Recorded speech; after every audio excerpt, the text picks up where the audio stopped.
Hi guys, we're here back for Read Aloud number 6, continuing with the one and only Ivan.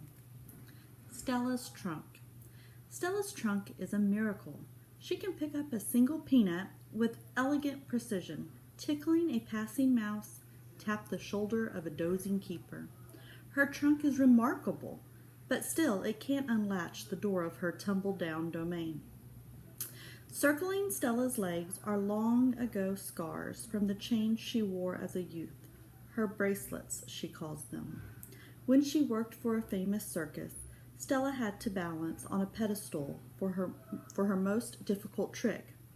One day, she fell off and injured her foot. When she went lame and lagged behind the other elephants, the circus took her and sold her to Mac. Stella's foot never healed completely. She limps when she walks, and sometimes her foot gets infected when she stands in one place for too long. Last winter, Stella's foot swelled to twice its normal size. She had a fever, and she lay on the damp, cold floor of her domain for 5 days. They were 5 very long days. Even now, I'm not sure she's completely better. She never complains, though it's hard, I know. At the Big Top Mall, no one bothers with the iron shackles. A bristly rope tied to a bolt in the floor is all that is required. They think I'm too old to cause trouble, Stella says. Old age, she says, is a powerful disguise. A plan. It's been 2 days since anyone's come to visit. Mac is in a bad mood. He says we're losing money hand over fist. He says he's going to sell the whole lot of us. When Thelma, a blue and yellow macaw, demands, "Kiss me, big boy," for the 3rd time in 10 minutes, Mac throws a soda can at her. Thelma's wings are clipped so she can't fly, but she still can hop. She leaps aside just in the nick of time. "Pucker up," she says with a shrill whistle. Mac stomps to his office and slams the door. I wonder if my visitors have grown tired of me. Maybe if I learn a trick or two, it will help. Humans do seem to enjoy watching me eat. Luckily, I'm always hungry, and I am a gifted eater.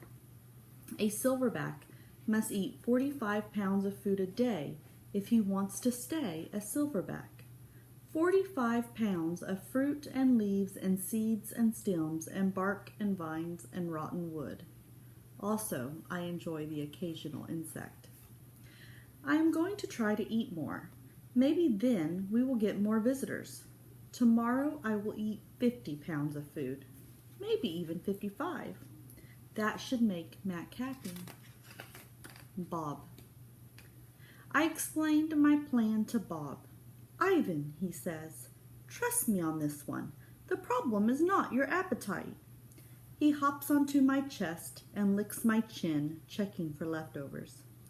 Bob is a stray, which means he does not have a permanent address. He is so speedy, so wily, that the mall workers long ago gave up on trying to catch him. Bob can sneak into cracks and crevices like a tracked rat. He lives well off the ends of hot dogs he pulls from the trash.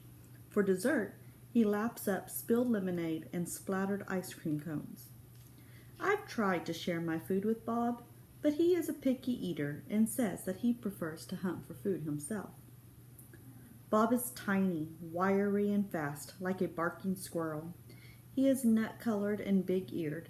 His tail moves like weeds in the wind, spiraling, dancing. Bob's tail makes me dizzy and confused. It has meanings within meanings, like human words. I am sad, it says. I am happy, it says. Beware. I may be tiny, but my teeth are sharp. Gorillas don't have any use for tails. Our feelings are uncomplicated. Our rumps are unadorned. Bob used to have 3 brothers and 2 sisters. Humans tossed them out of a truck on the freeway when they were a few weeks old. Bob rolled into a ditch. The others did not. There's a little picture of Bob and his wiry little self. His first night on the highway, Bob slept in the icy mud of the ditch. When he woke, he was so cold that his legs would not bend for an hour.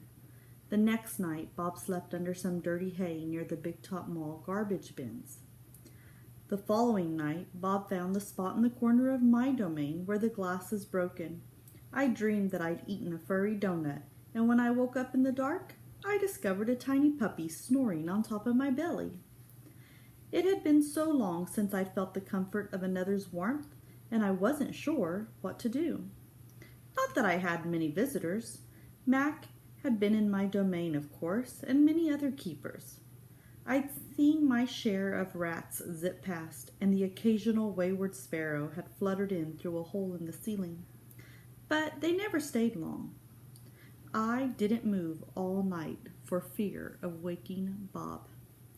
So Bob is the character who they're making the sequel to. Stay tuned for the next one. See you soon, guys.